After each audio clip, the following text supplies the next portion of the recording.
মা দাও। হ্যাঁ বাবা দিচ্ছি।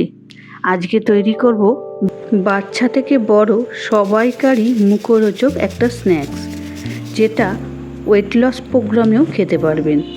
তার জন্য 1 কাপ চিড়ে ভালো করে ঝেড়ে নিলাম। তার সঙ্গে কড়া চাপিয়ে 1 চামচ ঘি আর 1 চামচ মতন জিরে দিয়ে দিলাম। জিরেটা যেই একটু ভাজা হয়ে গেল, আমি ওই ঝেড়ে রাখা যেই চিড়েটা ছিল সেটা দিয়ে দিলাম। দিয়ে নাড়াচাড়া করে ভালো করে একটু মুচমুচে করে ভাজা করে নেব।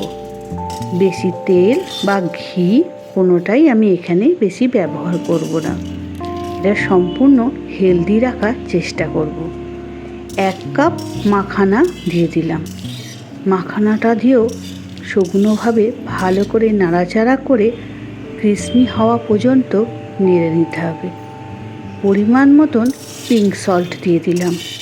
আমি তো এটা বাচ্চার জন্য তৈরি করছি, না হলে গোলমরিচের গুঁড়ো দেওয়া যায়। গোলমরিচের গুঁড়ো দিলেও খেতে ভালো লাগে। এখানে 1/2 কাপ মতন চিনেবাদাম দিয়ে দিলাম। চিনেবাদামও দিলাম, আবার তার সঙ্গে ছোলা ভাজাও দেওয়া যায়। আমার কাছে ছোলা ভাজা নেই, সেজন্য দিতে পারলাম না। কিছুটা পরিমাণ আমন্ড বাদাম আর কাজু বাদাম দিয়ে দিলাম, আর দিলাম কিশমিশ। যতটা পরিমাণ লাগবে আপনাদের মনে হয় সেই রকমভাবে কমিয়ে বাড়িয়ে নিতে পারেন, কিন্তু এটা এত টেস্টি হয়। তার থেকেও বড় কথা, এটা একটা হেলদি স্ন্যাক্স রেসিপি।